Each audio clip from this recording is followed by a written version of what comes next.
орешки с кашкавал, една чаша охладено прясно мляко, една чаша вода охладено, едно пакетче суха мая, 2 чайни ложички захар, разбъркваме добре,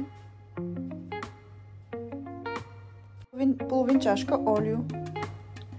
Добавяме на едно яйце само белтъка, една чайна лъжичка сол, разбъркваме добре. А жълтъка отделяме за намазване отгоре на края.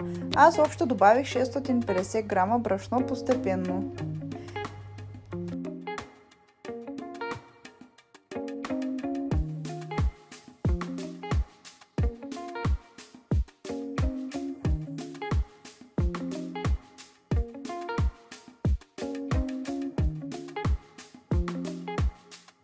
Тестото ми е готово. Сега ще го оставим за 35-40 минути в стайна температура да се почине, да се отвои обема. И ето, след 40-та минута. Оформям на големи топчета.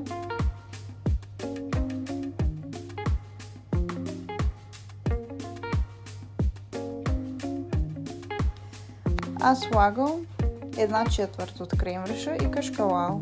Показвам как го изрязвам. Вие може да пробвате и в други форми.